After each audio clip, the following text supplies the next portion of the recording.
Magandang araw po sa inyo at welcome back dito sa ating panibagong video.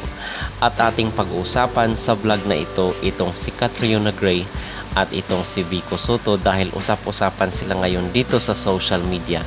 Marami ang nagtatanong kung ano nga ba ang namamagitan sa dalawang kilalang personalidad. At ito yung ating pag-uusapan at tatalakayin sa vlog na ito.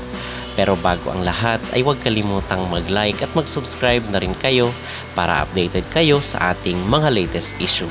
At marami nga po ang curious at marami ang napareact at natuwa dito sa mga usap-usapan sa social media na kung saan ay nakita nga ng ilang mga netizen at agad na viral itong mga social activities ng dalawang personalidad na si Vico Sotto at itong si Catriona Gray. Kasi alam naman natin na hiwalay na itong si Catriona doon sa kanyang ex-boyfriend na si Sam Milby.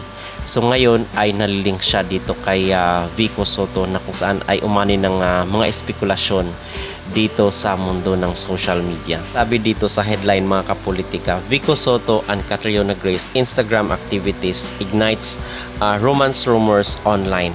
So kasi finalo nila yung isa't isa. So ano ba yung ating mag-reaction kasi yung expectations ng mga nakarami ay okay lang daw, okay na okay at pasadong pasado daw sa ratings ng mga netizen at yung mga supporters of course ni Catriona na okay lang if in case merong mamagitan dito kay Vico Sotto kasi pareho naman silang single and nasa 30s naman sila. Si Catriona is nasa 31 and then si Vico Sotto is nasa 35 years old. So pasok na pasok yung kanilang estado mga kapolitika.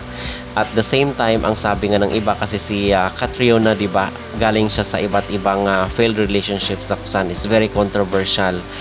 At alam natin kung itong si Catriona kasi medyo matino ito sa relasyon mga kapolitika. Yung mga partner niya lang talaga ang nagloloko. So, either way, itong si Vico Sotto ay para sa atin okay kung magkabagay at sa tingin natin ay wala namang problema doon dahil pareho naman silang adult at matured na mag-isip sa buhay.